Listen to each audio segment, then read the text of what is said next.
नमस्कार. गावरान तडका या यूट्यूब चॅनलवरती तुम्हा सगळ्यांचं अगदी मनापासून स्वागत आहे. तर आज आपल्याला डाळ बनवायची, वरण.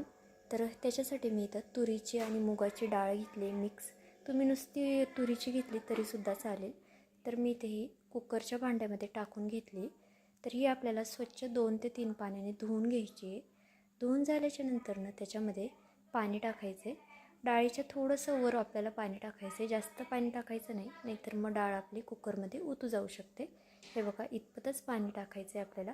तर ह्या कुकरला ही डाळ लावून त्याच्या 4 ते 5 शिट्ट्या काढून डाळ छान अशी शिजवून घ्यायची.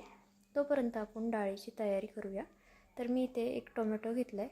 तर तो खूप मोठा वाटतो आहे मला, मी अर्धाच घेणार आहे. तर त्याच्यातला अर्धा टोमॅटो मी असा बारीक असं कट करून घेणार आहे. आणि हां, चॅनलवरती जे कोणी नवीन असेल त्यांनी प्लीज एक नक्की सबस्क्राईब करा आणि कमेंटसुद्धा करा आणि एक लाईकसुद्धा करा. आणि तुम्हाला माझ्या रेसिपी कशा वाटतात हे सुद्धा कमेंट करून मला नक्की सांगा. तर टोमॅटो बारीक चिरून झाल्याच्या नंतरनं मी ते 4 हिरव्या मिरच्या घेतल्यात, त्याही अशा बारीक कट करून घ्यायच्यात. तुम्हाला हवं असेल तर तुम्ही मध्ये कट दिला तरीसुद्धा चालेल. त्यानंतरनं आपल्याला आता मी पूर्ण डाळीची तयारी करून घेतली. आपला कुकर झालेला आहे, तर आपण आता फोडणी देऊन घेऊया. फोडणीसाठी मी इथे टोप ठेवलं आहे, त्याच्यामध्ये 1.5 पळी इतपत तेल टाकले. तेल छान गरम झाल्याच्या नंतरनं त्याच्यामध्ये मोहरी टाकली, जिरं टाकले व हिंग टाकलेलं आहे. त्यानंतरनं मी लसूण घेतलं इथं ठेचून, तो टाकला आहे. तोसुद्धा आपल्याला काही सेकंद छान असा परतून घ्यायचा आहे, हलकासा लाल होईपर्यंत परतून घ्यायचा आहे. लसूण परतून झाल्याच्या नंतरनं आपल्याला त्याच्यामध्ये कढीपत्ता टाकायचा आहे. त्याच्यामध्ये आपल्याला भरपूर असं कढीपत्ता टाकायचं आहे. कढीपत्त्याने खरंच खूप छान चव येते वरणाला. काही जणांच्या इकडे ह्याला वरण म्हणतात, तर काही जणांच्या इकडे डाळ म्हणतात. आमच्या इकडे ह्याला डाळ म्हणतात. तर तुमच्या इकडे कमेंट करून मला नक्की सांगा, वरण म्हणता की डाळ म्हणता. कढीपत्ता टाकल्याच्या नंतरनं कट केलेल्या मिरच्या टाकायच्यात, त्याही आपल्याला 1 मिनिटभर अशा परतून घ्यायच्यात. तुम्ही खरंच एकदा अशा प्रकारे वरण नक्की करून बघा, खूप छान होतं चवीला. आणि त्यानंतरनं आपल्याला ह्याच्यामध्ये थोडीशी कोथिंबीर टाकायची आहे फोडणीसाठी. कोथिंबीर टाकली ना की चव खूप छान येते. तर त्यानंतरनं आपल्याला बारीक कट केलेला कांदा टाकायचा आहे. तर कांदा टाकल्याने खरंच खूप छान होतं वरण. तुम्ही एकदा नक्की करून बघा. अगदी असं जे मटणाचं आळणी पाणी असतं ना, तशासारखं लागतं. नक्की एकदा करून बघा तुम्ही. आणि ते आमची लाईट गेली होती म्हणून मी टॉर्च लावला होता. तर त्यानंतर आपला कांदा अगदी 1 मिनिटभरच आपल्याला कांदा परतून घ्यायचा आहे, जास्त परतायचं नाही आहे. त्यानंतरनं बारीक कट केलेला टोमॅटो टाकायचा आहे, तोही 1 मिनिटभर असा छान परतून घ्यायचा आहे.